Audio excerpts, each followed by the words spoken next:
Imagine a place where mornings begin with the sound of waves, days pass among glass skyscrapers, and evenings are illuminated by lights visible even from space. Where dreams aren't just born, they're filmed, sold, and turned into legends. This is a city where you can stand barefoot on the Pacific Ocean sand and, an hour later, look out over the world from a mountaintop shrouded in fog and pine trees. A city where every street is a stage, every sunset a film's final shot, and every passerby seems to be on their way to play their leading role. Today, we'll take a journey through a place that has become a symbol of freedom, success, and endless possibilities. From ocean beaches to a sign known on every continent. This isn't just a city. This is Los Angeles.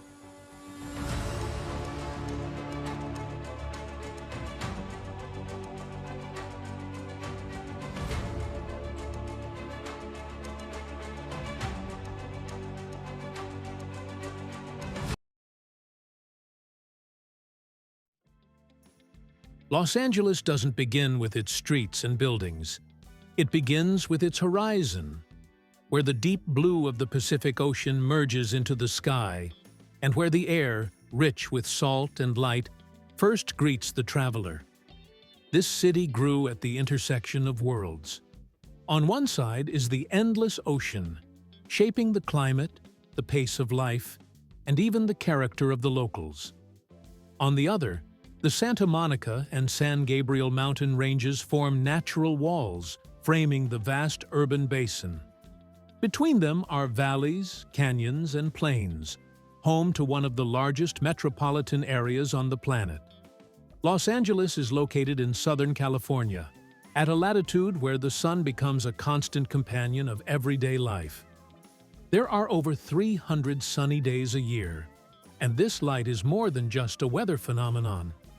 It is the city's visual style, its natural filter, its invisible director.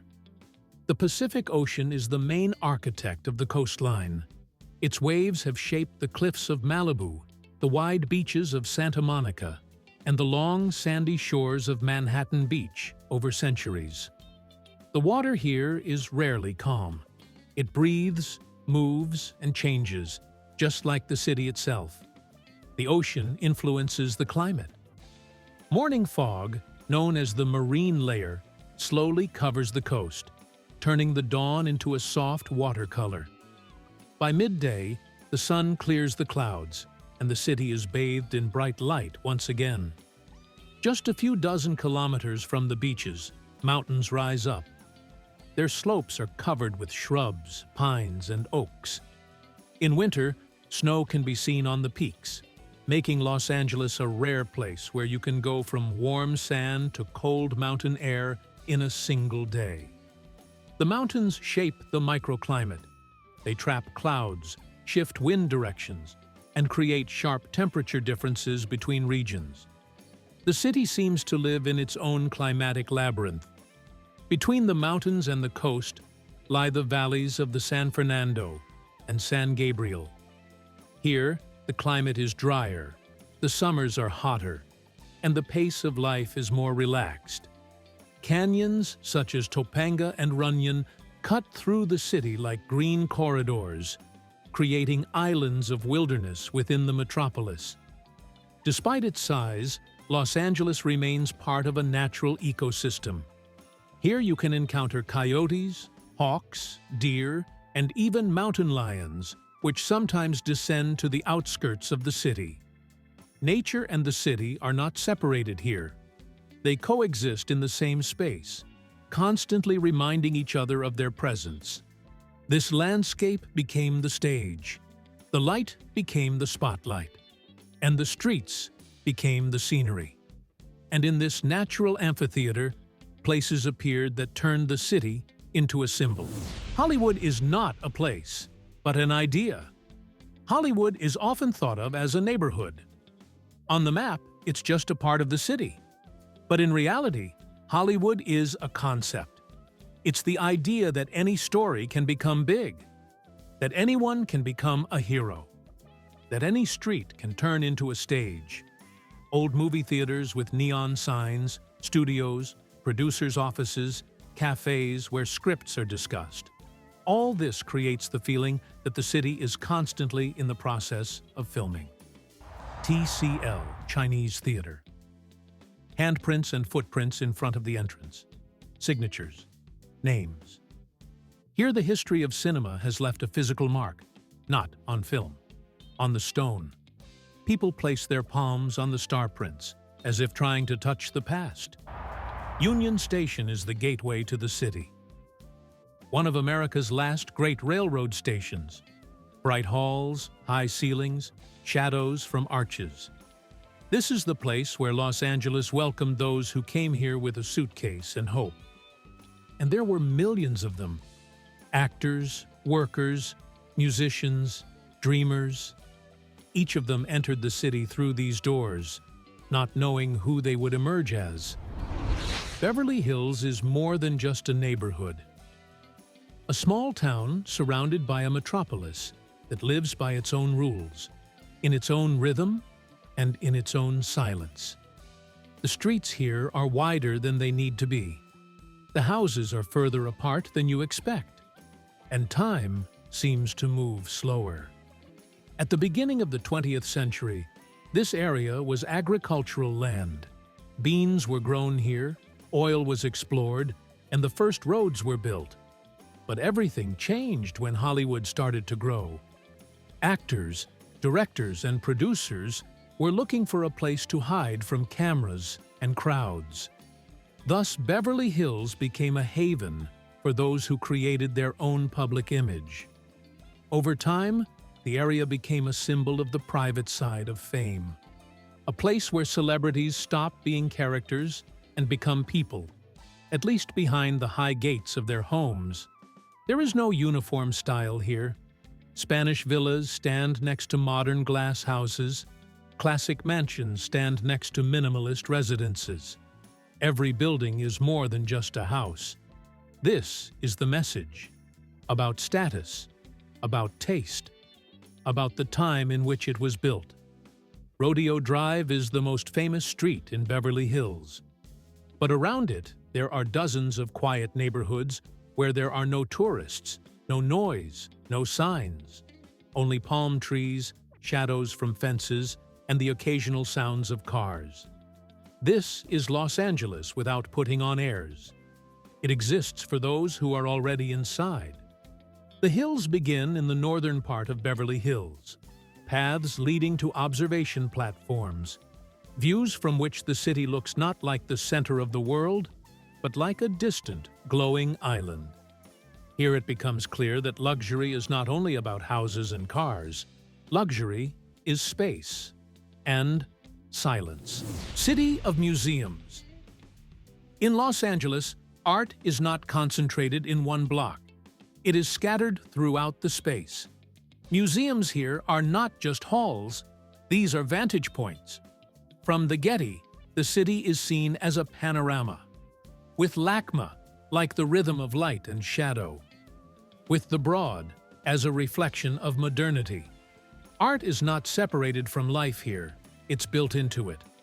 Los Angeles is a city that looks at itself through a lens. Here the past and present exist simultaneously, like two layers of one image. Walk of Fame, a road of names.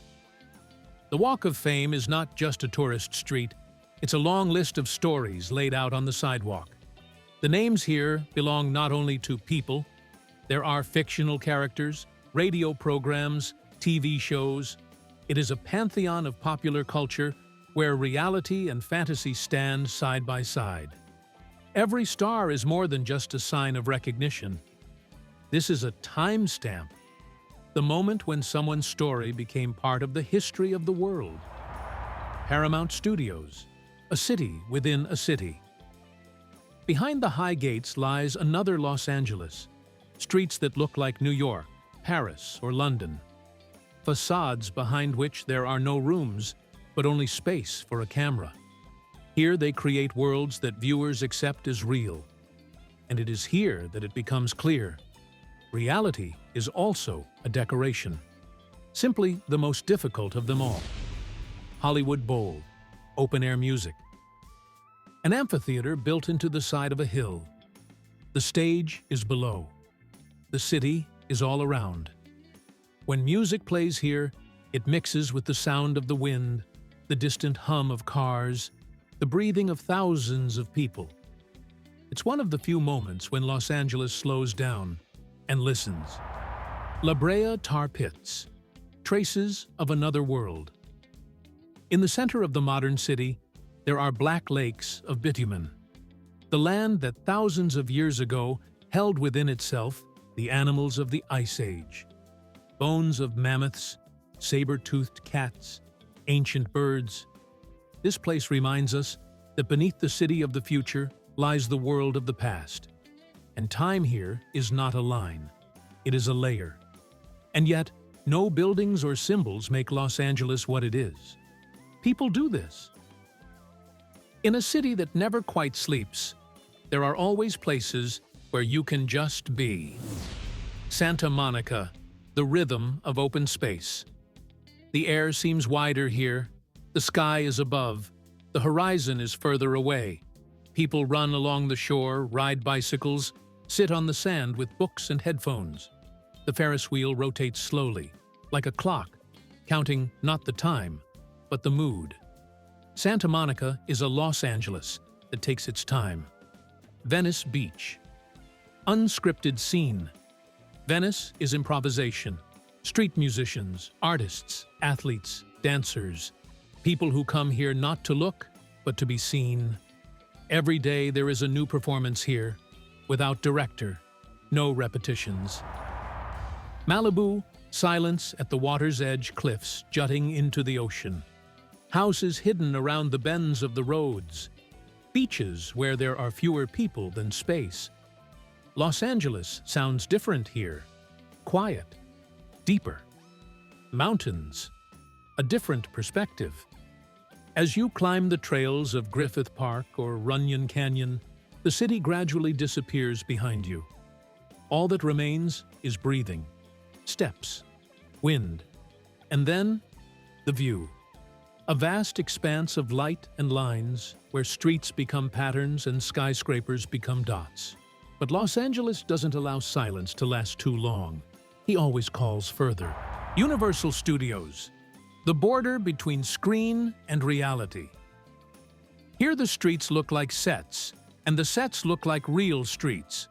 You walk past facades that in films were houses, cities, countries, and you understand how thin the line is between what you see and what you believe. Disneyland, the architecture of fantasy. This is not just a park. This is a system of worlds. Each zone is a separate reality, with its own rules, sounds, colors, and rhythm. Here, adults forget who they are supposed to be, and they remember who they once were. The ocean as entertainment. Surfing is a dialogue with the wave. Yachts are slow movements along the horizon. Whale-watching tours are a reminder that the city is just a small part of a vast world. Air and altitude. The helicopter rises above the streets, and the city turns into a map again. Lines, shapes, light. From above, Los Angeles looks calm, almost motionless. Nightlife. When the sun goes down, the city changes its face. Lights, music, rooftops with views of an endless sea of light. Night here is another scene. After the speed and heights, the city brings attention back to detail. To the way you look, to what you choose, to who you want to appear to be and be. Rodeo Drive, a theater of luxury. A street where shop windows look like stages. Mannequins are like actors. Passers-by are both spectators and participants at the same time. Here, brands become symbols not only of wealth, but also of belonging to a certain world. Melrose Avenue, street of expression. Graffiti, boutiques, vintage shops. This is a place where style is not status. Style is a voice. The Grove, a city within a city.